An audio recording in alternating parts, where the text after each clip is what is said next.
Muy bien. Bueno, siendo las 8 en punto, daremos inicio al Journal Club del día de hoy, 25 de octubre del 2021.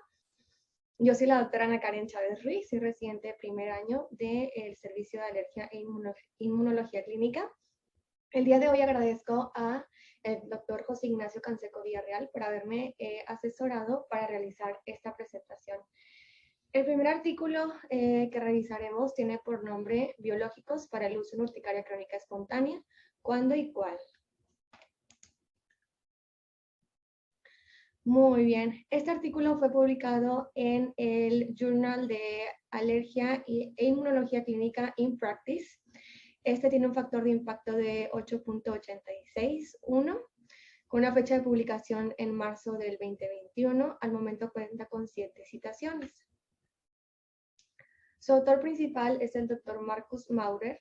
Él es dermatólogo y alergólogo. Él es profesor de ambas disciplinas. Él es director asociado del Allergy Zentrum Charité en Berlín, Alemania. Además, es jefe de la clínica de especialidades para la urticaria, para la mastocitosis, prurito y angioedema, además de laborar en el laboratorio dermatológico y de alergia y de síndromes autoinflamatorios. Él al momento cuenta con 707 publicaciones. Como introducción, el tratamiento de las enfermedades del sistema inmunológico, sobre todas aquellas en donde hay una inflamación inmunomediada, evolucionó de manera rápida durante la última década, y muchos de estos avances son el resultado del empleo exitoso de agentes biológicos, en este caso, los anticuerpos monoclonales.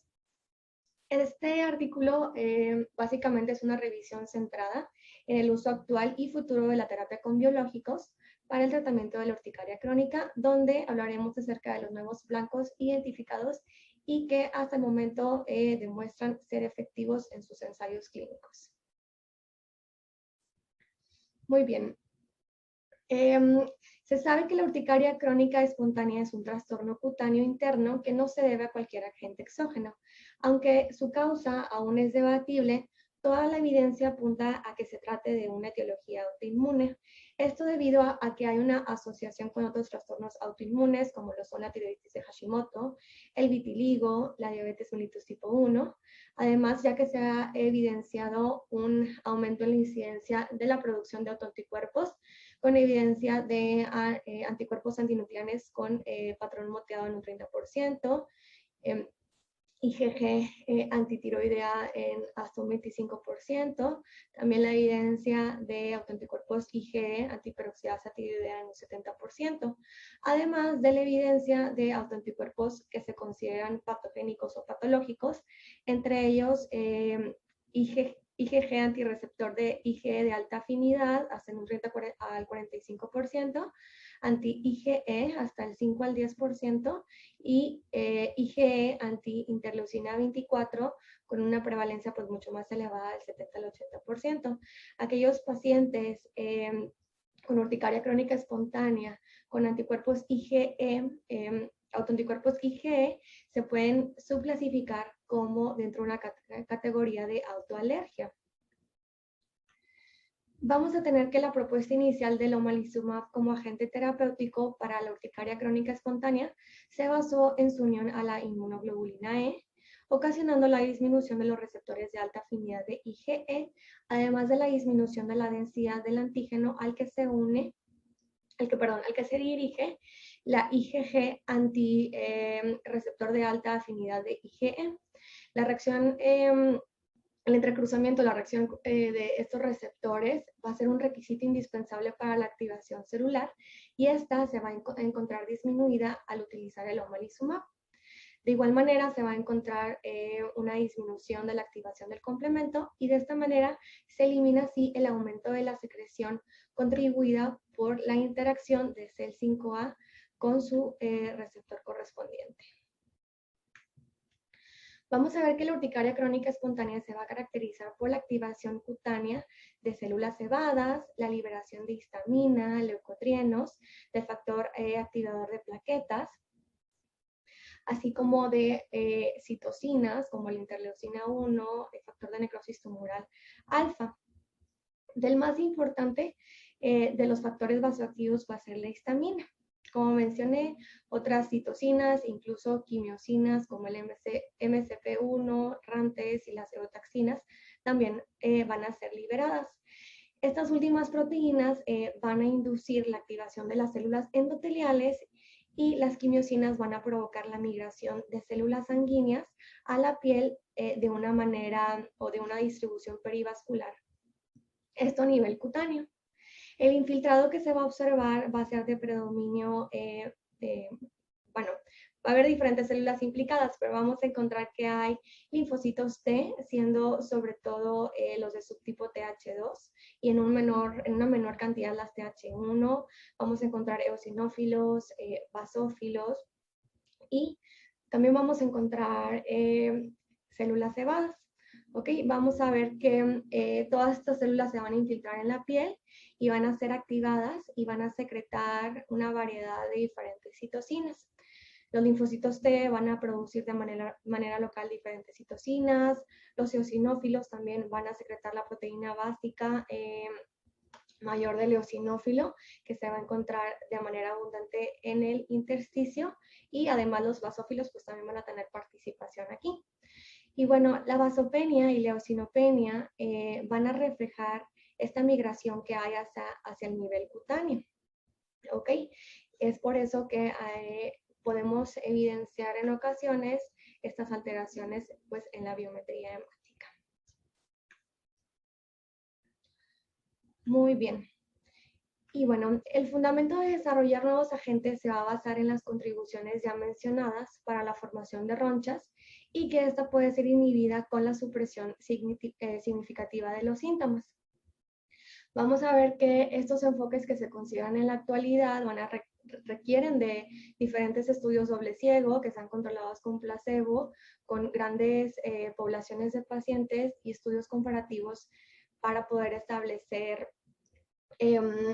todos estos enfoques. Y los blancos que pueden implicarse pues van a ser la activación de las células cebadas, con relación de las células cebadas, su reclutamiento, la inhibición de las sustancias vasoactivas que éstas liberan y la inhibición del infiltrado de células perivasculares.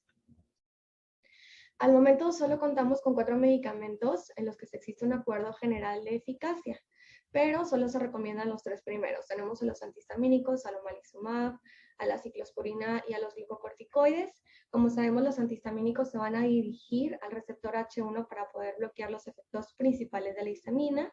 En el caso del omalizumab, se va a dirigir a la inmunoglobulina E, va a disminuir los receptores de esta y también puede disociar la inmunoglobulina E, que se encuentra unida a los receptores para suprimir la capacidad de respuesta que se encuentran de las células cebadas. Tenemos a la ciclosporina también, que va a funcionar como un inhibidor de la función de las células T y va a inhibir también la liberación de histamina de los basófilos y de las células cebadas. Y por último tenemos a los glicocorticoides, que aunque estos no afectan directamente la función de las células cebadas, sí van a inhibir el reclutamiento de los eosinófilos de la médula ósea y van a bloquear la salida de todas aquellas células sanguíneas que se dirigen al intersticio. Como lo sabemos, este último fármaco no se recomienda a largo plazo, sobre todo por sus efectos secundarios. Muy bien, y como ya mencionamos, en la urticaria crónica vamos a ver que va a predominar un infiltrado de tipo TH2 que va a depender de diferentes citocinas, entre ellas la linfopoyetina estrobaldínica, la interleucina 33, la interleucina 4, la 13 y el receptor de prostaglandina D2. Vamos a ver que o menciona el artículo, que un enfoque que emplee los anticuerpos monoclonales para cualquiera de estos es bastante razonable y muchos ya están en desarrollo y están listos para ser probados. Se ha visto que hay una asociación estrecha entre los eosinófilos y la respuesta TH2, aunque este papel no está de todo claro. Y la inhibición selectiva de estos, en términos de su número y de su función, podrían darnos una respuesta favorable. Ahora, los blancos que se han estudiado han sido la interleucina 5 y su receptor, la interacción que existe entre el antígeno 4 neosinófilos y basófilos con la proteína 1 de adhesión celular vascular en las células endoteliales, que estos la interacción de todo esto se encarga de la salida de los vasos sanguíneos hacia la piel, la unión del ácido ciálico, lectina 8 similar a la inmunoglobulina, que es el Siglec-8, que este va a estar presente en las células cebadas y los eosinófilos, y va a estar involucrado sobre todo en la función de estos, y el receptor de c-KIT y su ligando, en este caso el factor de células madre, que se va a encargar de la maduración y reclutamiento de las células cebadas. Muy bien.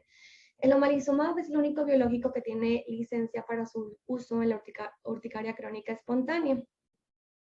Y es el primer biológico aprobado por la FDA para la urticaria crónica espontánea que es refractaria a antihistamínicos, ya sea los antihistamínicos a dosis estándar, que sería el primer paso, o a dosis alta de hasta 4 veces, que ese sería el segundo escalón de los antihistamínicos.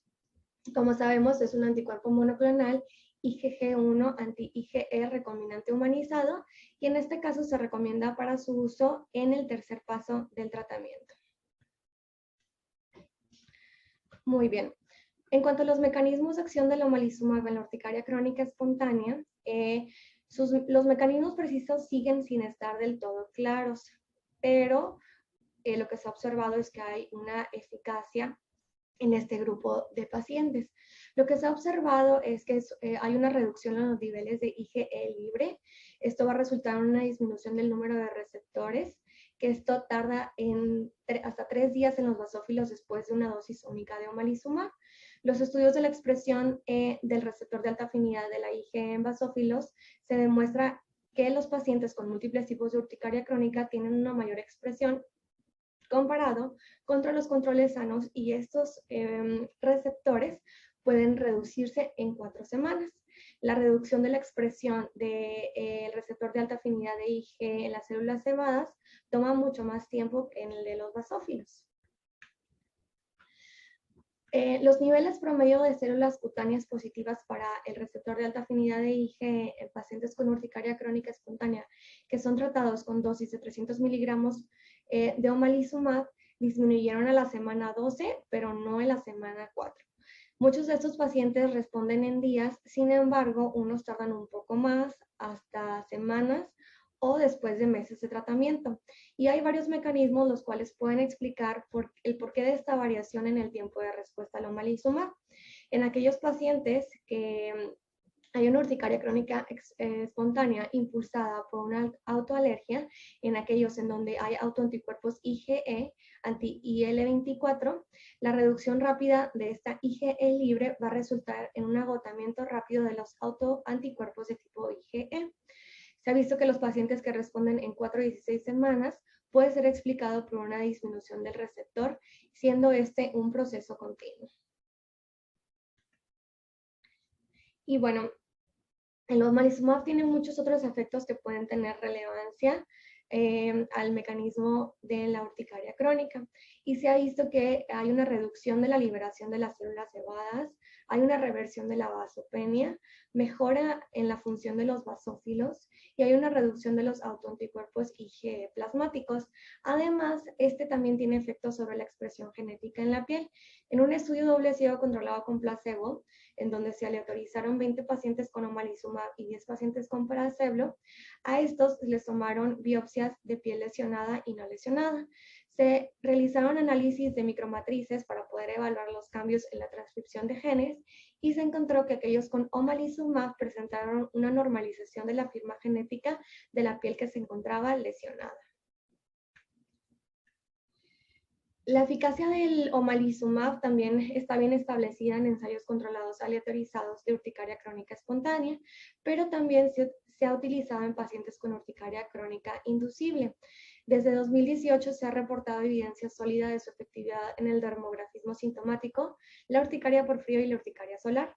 También un estudio mixto aleatorizado doble ciego abierto controlado por placebo en pacientes con diagnóstico de urticaria colinérgica se encontró que, aunque no se observaron diferencias durante los primeros 4 meses del estudio ciego, se observaron mejores resultados en comparación con los basales durante la porción abierta de 8 meses.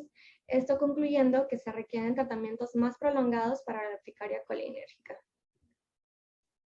Además, Un estudio abierto realizado en 23 pacientes con vasculitis urticarial complementémica, encontró que 4 pacientes tuvieron respuestas completas y el 13% respuestas parciales. Está menos claro si esto fue un efecto sobre la urticaria espontánea concomitante o la vasculitis actual. Y también se ha encontrado que además de mejorar el prurito y las ronchas de la urticaria crónica espontánea, también demuestra ser eficaz para reducir el angioedema concomitante. Esto en un reporte de 28 pacientes también sugiere su eficacia en el tratamiento de casos aislados de angioedema en donde hay ausencia de abdomen. Muy bien. Con relación al cambio de dosis y frecuencia en pacientes que tienen una mala respuesta, como sabemos, las dosis aprobadas al momento que se tienen para el omalizumab son de 150 miligramos cada 4 semanas y 300 miligramos cada 4 semanas. Esta segunda dosis es la dosis inicial recomendada por las guías internacionales, ya que se ha establecido que hay mayores tasas de respuesta, respuestas más rápidas, una mayor probabilidad de respuesta completa y además de que esta respuesta se mantiene sostenida. Hasta el 30% de los pacientes que se tratan a una dosis de 300 miligramos durante 6 meses incluso pudiesen llegar a no completar, a no alcanzar un control adecuado.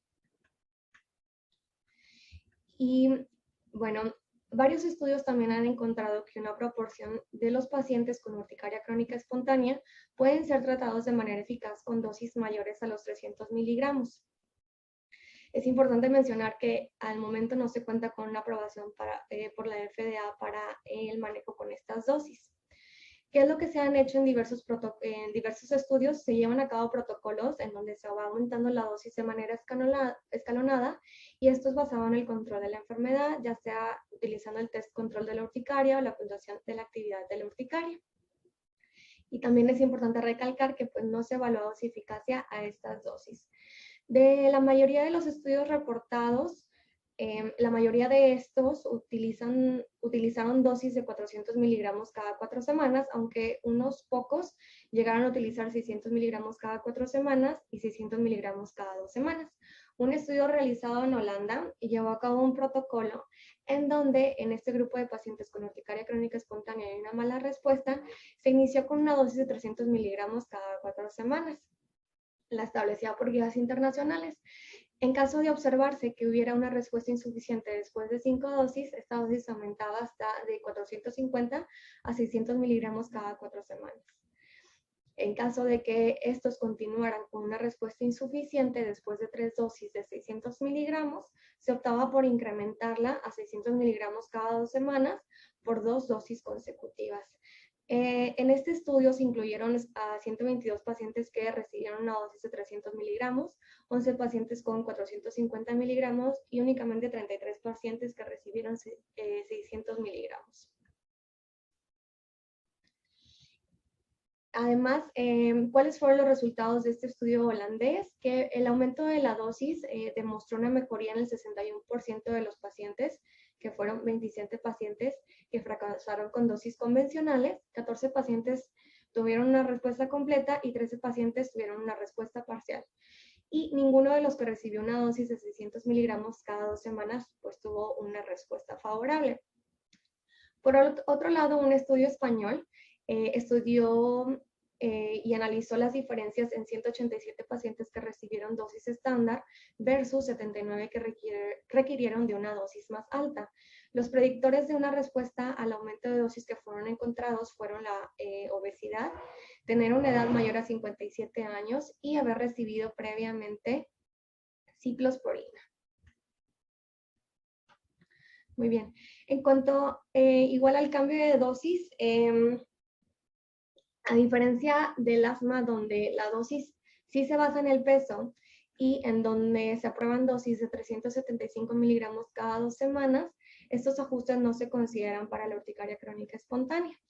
Y otras estrategias que existen para controlar a los pacientes que fracasan con el omalizumab a una dosis de 300 miligramos cada 4 semanas es acortar el intervalo de dosificación a cada 2 a 3 semanas. También cambiar de 300 miligramos cada 4 semanas a 150 miligramos cada 2 semanas también es una opción práctica que no requiere aprobación para la dosificación fuera de etiqueta y demuestra ser eficaz demostró ser eficaz en una pequeña serie de casos. Con relación a los biomarcadores de respuesta, múltiples estudios han evaluado los diferentes marcadores de respuesta para poder predecir a los pacientes respondedores a omalizumab en la urticaria crónica. Y vamos a tener que el más citado es la IgE basal, y los valores basales bajos se han asociado con un fenotipo de respuesta deficiente. Un estudio prospectivo encontró que medir la proporción de IgE en la semana 4 de tratamiento con respecto a la IgE total basal fue un mejor predictor del fenotipo no respondedor que la IgE sola. Esta regla de 2×4 demostró que si la IgE total basal no se duplica después de 4 semanas de utilizar omalizumab, la respuesta solamente es de un 32%. Muy bien. Otros biomarcadores que se han encontrado es que las reducciones más bajas del receptor de alta afinidad para la inmunoglobulina E en los basófilos también se demuestran los pacientes con respuestas parciales o sin respuesta a los 3 meses comparado con los niveles basales. De igual manera se han evaluado respuestas in vitro e in vivo, y se han encontrado que los respondedores a omalizumab eran menos probable que indujeran la expresión del CD203C del basófilo, que es un marcador de activación del basófilo. También que un ensayo de liberación de histamina de basófilo y una prueba cutánea con suero autólogo positiva se asocia con un fenotipo de respuesta más lenta. De igual manera, la eosinofenia y la vasopenia están asociadas con una mala respuesta. También la PCR por arriba de 3 miligramos por mililitro se asocia con resistencia al omalizumab, y los factores clínicos relacionados con una mala respuesta también al omalizumab se reportan, siendo la obesidad, el empeoramiento de la urticaria crónica espontánea después del inicio del omalizumab y el uso previo de inmunosupresores. Muy bien. En cuanto a la duración y el destete del fármaco, como sabemos, la urticaria crónica espontánea por lo general es una enfermedad que se autolimita, aunque en algunos pacientes puede persistir por años.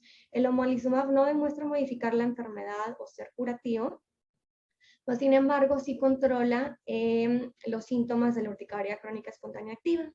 Se ha observado que hay recaída de los síntomas y estos ocurren casi en la mitad de los pacientes cuando se tratan por 24 o 48 semanas. Y en un estudio realizado de 19 pacientes con urticaria crónica bien controlada en tratamiento con el omalizumab por 6 meses, tuvieron el intervalo de terapia extendido por 1 semana para cada tratamiento. Y se encontró que en aquellos pacientes que se encontraban bien controlados posterior a 8 o 9 semanas de tratamiento, se pudo suspender el omalizumab.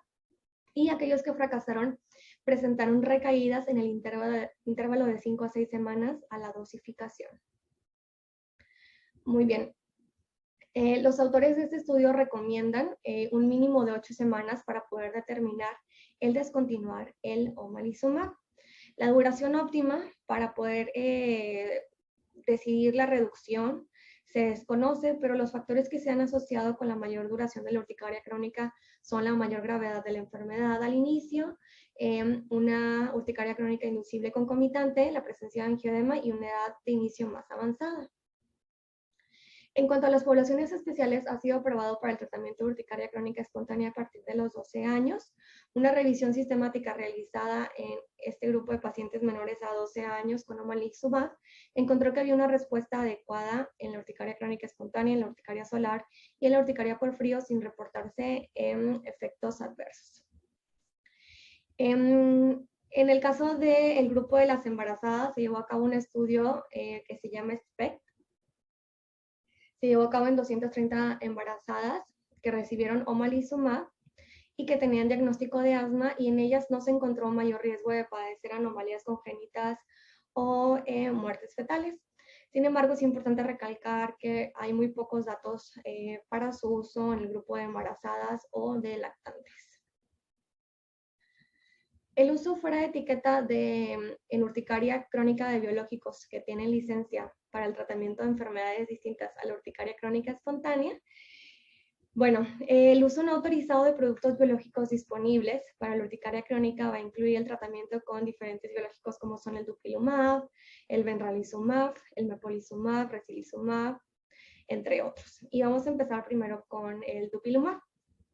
Como habíamos mencionado, la urticaria crónica espontánea tiene características de una enfermedad que está impulsada por TH2, donde hay niveles elevados de IgE y hay una alta tasa de sensibilizaciones autoalérgenos en muchos pacientes. Como vimos, las citocinas involucradas son la interleucina 4, la interleucina 13, que esos van a promover el cambio de clase a isotipo de IgE y van a actuar sobre diferentes células como las células cebadas, los eosinófilos, los basófilos, los cuales todos están involucrados pues, en la patogenia de la urticaria crónica. ¿Y qué es lo que pasa? Se ha observado que, hay niveles elevados de interleucina 4 en el suero de los pacientes con urticaria crónica espontánea y además que hay un aumento de la expresión en las células cutáneas. El dupilumab es un anticuerpo monoclonal humano dirigido contra la subunidad alfa del receptor de interleucina 4 que inhibe la unión del receptor de interleucina 4 e interleucina 13. Como se ha visto, es eficaz en múltiples enfermedades con inflamación de tipo TH2 y bloquea diversas funciones de las células cebadas. Además, se ha encontrado un beneficio del tratamiento con dupilumab en pacientes con urticaria crónica espontánea que no responden a omalizumab. Y al momento se están llevando a cabo, dos estudios aleatorizados controlados por placebo multicéntricos, fase 2, que están en curso, uno en urticaria crónica espontánea y otro en urticaria colinérgica. Muy bien. En el caso del benralizumab, mepolizumab y el racilizumab, la interleucina 5 contribuye a la patogénesis de la urticaria crónica espontánea por sus efectos directos sobre las células cebadas de la piel y promueve el reclutamiento de eosinófilos y basófilos, que se van a encontrar elevados en los sitios de la piel donde se desarrollan las ronchas.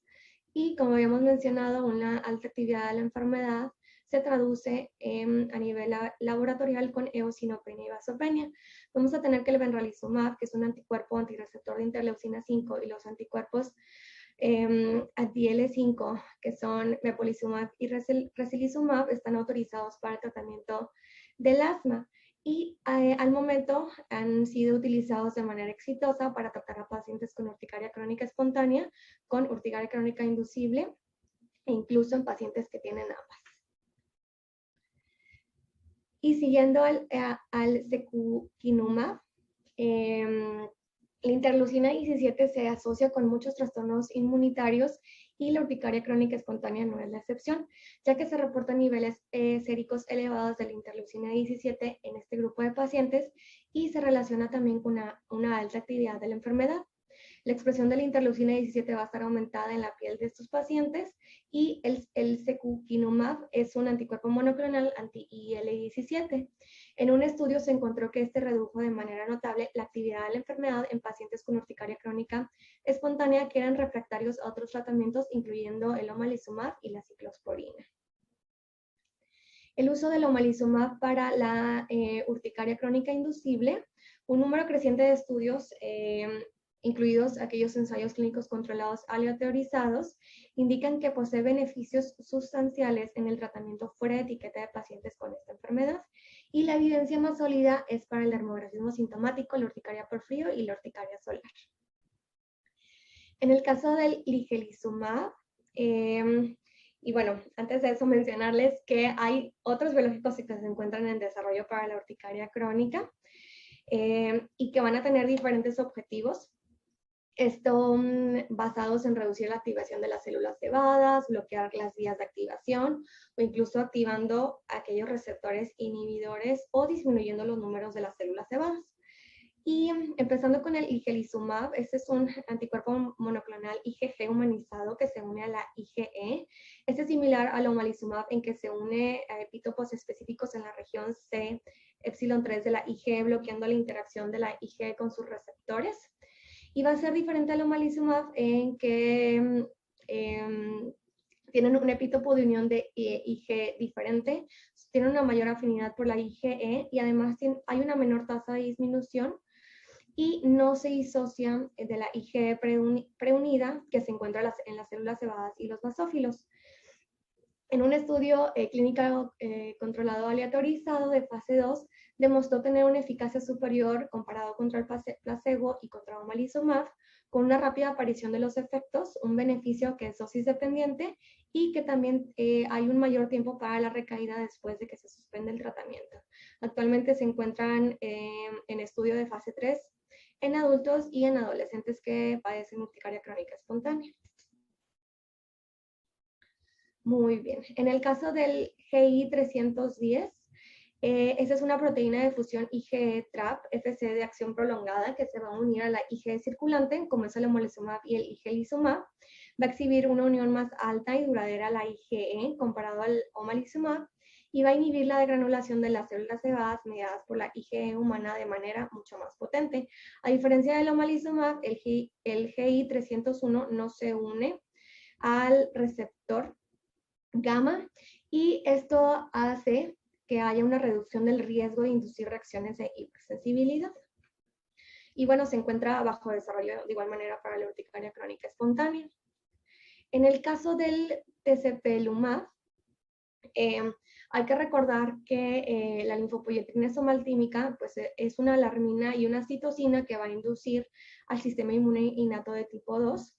Esas derivadas de células epiteliales y se producen en respuesta a diferentes estímulos proinflamatorios y va a conducir a desencadenar respuestas inflamatorias. Es a través de células dendríticas, a través de células cebadas y células linfoides innatas de tipo 2. Vamos a ver que en la urticaria crónica espontánea, la TSLP va a estar aumentada en los sabones de los pacientes con esta patología. Y este va a ser un anticuerpo monoclonal anti-TSLP que proviene de la interacción de la TSLP con su receptor. Va a ser, o se ha visto que es eficaz en el tratamiento de pacientes con asma y además provoca una disminución sustancial y persistente de los recuentos séricos de eosinófilos, además de una reducción progresiva de los niveles séricos totales de la IgE. Este de igual manera se encuentra en desarrollo para la urticaria crónica espontánea. En el caso del abdoralimab, con este también hay que recordar que tenemos receptores C5a que se van a expresar en las células cebadas de la piel y la interacción que tienen con su ligando va a resultar en la activación y en la desgranulación de las células cebadas. Entonces, los efectos de los autoanticuerpos activadores de las células cebadas en los pacientes con la urticaria crónica espontánea autoinmune de tipo 2B van a estar mediados por la activación del receptor de C5a, en este caso C5AR. La activación de las células cebadas por estos autoanticuerpos que aumentan por el complemento y además este va a ser es un anticuerpo monoclonal humanizado que se va a unir y bloquear de manera específica a este receptor C5AR1. En modelos murinos de lesión pulmonar aguda, este se ha visto que bloquea la afluencia de las células proinflamatorias a los pulmones y en la actualidad se valora para el tratamiento de la neumonía grave inducida por el COVID-19, además de también estudiarse en la urticaria crónica espontánea y el pérfido ampolloso en diferentes ensayos clínicos controlados aleatorizados multicéntricos. Muy bien. Tenemos también por otro lado el lirentelimab. Este es un anticuerpo monoclonal anti-Siglec IgG1 humanizado que va a inhibir la activación y la secreción de diferentes citocinas de las células cebadas y que además va a agotar los eosinófilos. El Siglec-8 va a ser un receptor inhibidor que se encuentra en las células cebadas. ¿Ok? Entonces, lo que va a hacer reducir la actividad de la enfermedad en pacientes con urticaria crónica espontánea, que incluye aquellos pacientes con urticaria crónica refractaria a omalizumab, aquellos con dermografismo sintomático y aquellos que tienen urticaria colinérgica. En el caso del siguiente biológico, que es el LY34-54-73-8, este anticuerpo monoclonal humanizado se va a unir y va a ser agonista del receptor CD200. Este receptor es un receptor inhibidor que está expresado de igual manera en las células cebadas y en los basófilos. y la interacción del CD200 de este receptor con anticuerpos agonistas va a inhibir la activación de estas células cebadas y actualmente también se encuentra pues en desarrollo. Muy bien. Este siguiente, el CDX0159, vamos a ver que es un anticuerpo monoclonal que se va a unir de manera específica al dominio de dimerización extracelular del KIT y va a inhibir la activación del KIT por el factor de células madre. El KIT va a ser el receptor del factor de células madre que va a ser el principal impulsor de las células cebadas. Lo que se ha visto es que el número de células cebadas se ve incrementado en la piel de este grupo de pacientes y esto es debido a los efectos del factor de células madre. ¿Okay? En un estudio reciente de fase 1 resultó en la supresión de la triptasa sérica a una dosis proporcional, profunda y sostenida, lo que nos indica que realiza una ablación sistémica de las células cebadas y de igual manera actualmente se encuentra en desarrollo para el tratamiento de la urticaria crónica espontánea y la urticaria crónica inducible. Como conclusiones del autor, la urticaria crónica espontánea es una enfermedad autoinmune con mecanismos para la formación de ronchas de anticuerpos IgE e IgE. Ambas vías de desgranulación de las células cebadas se abordan por el biológico omalizumab, que elimina la IgE libre, disminuye el antígeno de superficie con el cual el anticuerpo IgG reacciona y representa el agente terapéutico más seguro y eficaz para la urticaria crónica espontánea hasta la fecha. Al momento se buscan enfoques de tratamiento que incluyan agentes con interacciones más potentes con la IgE, así como los son los biológicos, que se dirigen a diferentes interleucinas, la interleucina 4, 13 y 17, a los receptores activadores e inhibidores de las células cebadas, la migración y funciones de los eosinófilos y basófilos y la supervivencia de las células cebadas. Pasaremos al siguiente artículo. Este artículo fue publicado en el Journal de la Organización Mundial de la Alergia. Tiene un factor de impacto de 4.084. Su fecha de publicación fue en junio 3 del 2021. Al momento no cuenta con citaciones y lleva por título Los retos de la urticaria crónica, parte 2, tratamiento farmacológico, urticaria crónica inducible, urticaria en situaciones especiales. Muy bien. Este artículo fue... su autor principal es el doctor Mario Sánchez Borges, él es alergólogo e inmunólogo, ex jefe del Departamento de Alergología e Inmunología Clínica del Centro Médico Docente La Trinidad, en Caracas, Venezuela, es expresidente electo de la Organización Mundial de la Alergia y cuenta con 217 publicaciones citadas 12.185 veces. Una pequeña introducción con relación a la urticaria crónica espontánea, como lo sabemos, es por definición la aparición de ronchas, angioedema o ambos durante más de 6 semanas. Este afecta a todos los grupos de edades, tiene una prevalencia del 1 al 2%, afectando sobre todo a las mujeres, compromete la vida diaria, puede llegar a desencadenar comorbilidades psiquiátricas como lo son depresión y ansiedad, y tiene un impacto económico que se calcula en $200 millones al año en Estados Unidos. Las investigaciones recientes han avanzado en el conocimiento de los mecanismos inmunológicos de la urticaria crónica espontánea y el angioedema y abren la oportunidad de poder postular nuevas terapias dirigidas a objetivos moleculares específicos. Como lo habíamos revisado previamente en la parte 1 de este artículo, en 2012 la UAU publicó un documento de posición sobre el diagnóstico y el tratamiento para la urticaria. Y desde su publicación, pues han habido múltiples avances en la comprensión de su patogenia. Y también mayor experiencia con el uso de biológicos, como lo es el omalizumab, en aquellos que tienen una enfermedad grave.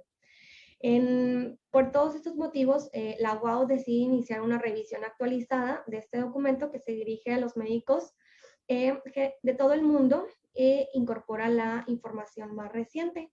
Y a continuación, pues, veremos pues un resumen de toda la información que se ha capturado hasta este momento relacionado con la urticaria crónica espontánea y la urticaria crónica inducible. Muy bien, con relación a los antihistamínicos, Sabemos que el tratamiento de la urticaria en varias guías nacionales e internacionales proponen un protocolo terapéutico escalonado que se basa en la gravedad de los síntomas y la respuesta al medicamento. ¿Ok? Los antihistamínicos no sedantes son el tratamiento de primera línea debido a su eficacia y seguridad relativas. El segundo paso es el primer paso, utilizarlo a dosis convencionales, pero el segundo paso es incrementar las dosis hasta 4 veces en aquellos pacientes en donde no se observan cambios o no hay una buena respuesta. Pero se reporta que hasta el 40 al 45% de los pacientes pueden llegar a los antihistamínicos a dosis cuádruples no ser eficaces. ¿Ok? Los pacientes que tienen urticaria crónica, que son refractarios a los antihistamínicos, van a ser candidatos para recibir un tratamiento adicional, como lo podemos ver en los siguientes steps, en el step 3 y el 4, estando el omalizumab y la ciclosporina. Como sabemos, el omalizumab pues, es el único biológico probado para el tratamiento de pacientes con urticaria crónica refractaria a antihistamínicos moderada grave con eficacia y seguridad demostrada. La dosis recomendada es, como vimos, de 150 a 300 miligramos cada 4 semanas. Y sabemos que es un anticuerpo monoclonal que se dirige al dominio CD3 de la cadena pasada de la IgE humana, que es el mismo sitio al que se unen los receptores de la fracción cristalizante en mastocitos y en basófilos. Además de unirse a la IgE sérica, que va a resultar en una disminución de los niveles de la IgE total y específica de autoantígeno, también se proponen otros mecanismos para su eficacia, entre ellos la reducción de los niveles séricos de la IgE, la disociación de la IgE con el receptor de alta afinidad para IgE, la reducción del número de receptores de IgE en las membranas de basófilos y células cebadas, la reducción de la desgranulación de células cebadas y basófilos, la reversión de la vasopenia y la mejora de la función del receptor de IgE en basófilos, así como la reducción de la actividad de autoanticuerpos anti-receptor de alta afinidad y anti-IgE, IgG, así como la reducción de autoanticuerpos de autoantígenos IgE. Y bueno, aunque un número significativo de pacientes responde de manera rápida al omalizumab, hay otros que no lo hacen. Los respondedores rápidos, que son la mayoría, son aquellos que responden de 4 a 6 semanas, mientras que los respondedores lentos, aquellos que responden de 12 a 16 semanas. El UA7 es la herramienta que se utiliza para poder clasificar a los pacientes como respondedores completos, respondedores parciales o no respondedores. Los investigadores también se han interesado en la identificación de biomarcadores que ayudan a predecir la respuesta clínica al omalizumab, y los predictores que se han encontrado es que aquellos que presentan respuesta lenta o una respuesta mala tienen un ensayo de liberación de histamina de basófilos positiva, una prueba cutánea de suero autólogo positiva y que se demuestra eosinopenia, mientras aquellos que tienen una respuesta rápida o favorable se ha encontrado que tiene una mayor expresión del receptor de alta afinidad para la inmunoglobulina E, una ausencia de la actividad estimulante del suero de expresión de CD230 en basófilos, niveles más altos de IgE sérica total y una reducción del dímero de plasmático y niveles séricos de la interleucina 31. La ciclosporina va a ser el segundo fármaco alternativo que es eficaz para los pacientes que son refractarios a antihistamínicos. Y vamos a ver que este es un inmunosupresor que inhibe las células T cooperadoras al bloquear la producción de citocinas inflamatorias. ¿Y cómo es que funciona o cuál es el mecanismo de acción de este? El complejo entre la ciclosporina y la ciclofilina va a inhibir la actividad de la fosfatasa de la calcinurina. Esto va a inducir una disminución de la transcripción de genes de citocinas como la interleucina 2, 3, 4 y el TNF-alfa e histamina, con lo que va a haber una disminución de la liberación de leucotrienos y prostaglandinas por las células cebadas y los basófilos, esto in vivo e in vitro, lo que va a inducir una reducción de los niveles séricos de la interleucina 2R, interleucina 5 y el TNF-alfa. En pacientes con urticaria crónica resistentes a antihistamínicos que no responden a omalizumab, que estos van a ser del 15 a 20% del total de los pacientes, la alternativa farmacológica más eficaz va a ser la ciclosporina.